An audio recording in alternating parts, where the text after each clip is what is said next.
Oke, selamat pagi anak-anak. Salam sejahtera bagi kita semua. Pada pagi hari ini kita masuk pelajaran prakarya dengan saya guru kalian Pak Anastasia Simanjuntak, disingkat dengan Pak AN.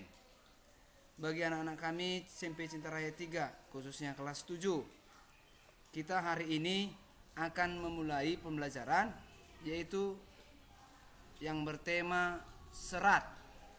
Ya, serat.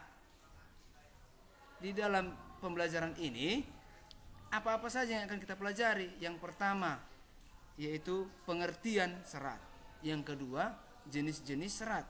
Yang ketiga, pembagian-pembagian serat. Yang keempat yaitu contoh-contohnya. Oke, kita lanjut. Yang pertama, pengertian serat. Serat.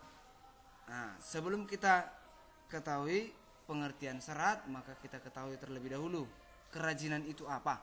Ya, kerajinan itu adalah suatu karya manusia yang dikerjakan secara keterampilan manusia tanpa menggunakan mesin. Ingat, garis bawahi tanpa menggunakan mesin. Berarti harus menggunakan tangan sendiri. Oke, serat alam adalah bahan yang untuk kerajinan yang terbuat dari serat alam, ya, bahan kerajinan yang terbuat dari serat alam.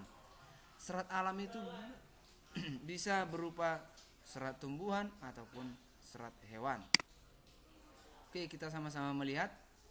Di sini ada Bapak tampilkan mengenai serat dari tumbuhan. Serat tumbuhan adalah serat yang berasal dari tumbuhan. Nah, serat itu bisa berupa serat dari biji, batang, dan daun, serta dari buah. Oke, sedangkan serat dari hewan itu berupa serat dari stapel dan serat dari filamen. Kemudian, di sini ada Bapak tampilkan kembali bahwa serat dari biji adalah serat yang diambil dari biji-bijinya. Ingat, dari biji-biji. Biji itu seperti biji kapas menjadi benang. Ya, membuat benang itu dari kapas, tapi bijinya yang diambil. Seperti itu ya. Yang bagian B, serat dari batang. Itu batangnya diambil seratnya. Yaitu bisa berupa batang anggrek, batang mahkota dewa, beringin, dan lain-lain. Banyak lagi batang-batang yang memiliki serat.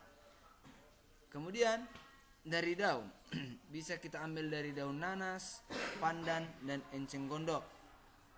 Serat dari buah bisa kita ambil dari serat buah kelapa. Oke. Kemudian selanjutnya serat dari hewan. Bisa kita lihat sama-sama. Serat dari hewan itu A, serat dari stapel. Stapel merupakan serat yang berbentuk bulu hewan. Ingat, bulu hewan. Bulu hewan itu seperti apa? Ya, bisa kau lihat dulu contohnya domba. Domba itu diambil bulunya menjadi sebuah benang ataupun sebuah kain. Nah, jika kita menggunakan bahan stapel sebagai bahan kerajinan, maka kita akan merasakan sensasi yang lembut dan hangat di tubuh kita. Contohnya bulu domba, bulu unta, dan bulu kelinci. Ada juga bulu alpaca namanya ya.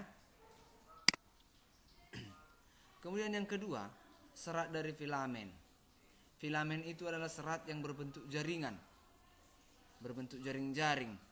Ini biasanya kau tahu jaring-jaring laba-laba? Seperti itulah bentuknya, ya. Nah, serat ini bisa digunakan atau dihasilkan oleh kepompong ataupun ulat.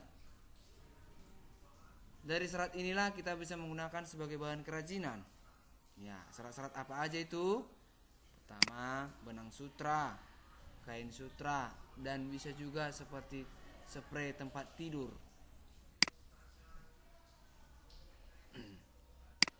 Dan kemudian produk dan proses kerajinan bahan serat. Terdapat beberapa syarat-syarat yang mengenai produk kerajinan bahan serat sebagai berikut. Yang pertama, kegunaannya ataupun sering disebut utility. Kegunaan. Kau harus tahu kegunaannya apa. Benda kerajinan harus bisa digunakan sebagai fungsi sesuai dengan fungsi dan kebutuhannya. Nah, kegunaannya. Yang kedua, kenyamanan atau sering disebut comfortable. Kenyamanan. Benda kerajinan harus bisa memberikan kesenangan dan kenyamanan bagi pemakainya dan pembuatnya. Kemudian keluasan atau flexibility. Benda kerajinan tersebut harus memiliki keserasian antara bentuk dan wujud benda tersebut dengan nilai gunanya. Bentuk dan wujudnya dengan nilai gunanya. Kemudian keamanan. Benda kerajinan harus aman, tidak boleh membahayakan pemakainya. Ini maksudnya aman. Kalau kita pakai, itu tidak ada dampak yang negatif bagi si pemakai. Contoh, sebuah cangkir kita buat, kalau dipakai sama seseorang tidak keracunan, seperti itu ya. Itu keamanan. Kemudian yang terakhir, keindahan. Iya. Keindahan ini sering disebut estetik. Nah, unsur keindahan. Kerajinan juga harus memiliki daya tarik, harus indah. Kalau nggak indah dia, nggak tertarik kita menggunakan kerajinan tersebut. Ya, sampai di sini dulu keterangan dari Bapak. Nanti setelah menonton video ini, kalau ada yang mau ditanya, langsung dijaprikan sama Bapak. Nah, ingat, tugasnya yang pertama yaitu mencatat. Catat apa yang sudah Bapak terangkan tadi di buku catatanmu. Yang kedua, Bapak ingin melihat kalian mencari satu contoh serat seperti contoh-contoh yang Bapak sebutkan tadi. Ambil satu contoh serat maupun dari daun, dari batang ataupun dari wol. Tapi yang lebih mudah itu dari tumbuhan aja ambil. Ada beberapa tumbuhan yang tumbuh di sekitar pekarangan rumahmu, coba ambil dan fotokan seratnya seperti apa. Kemudian kirimkan kepada Bapak. Hanya foto seratnya. Paham? Oke, sekian dan terima kasih. Shalom.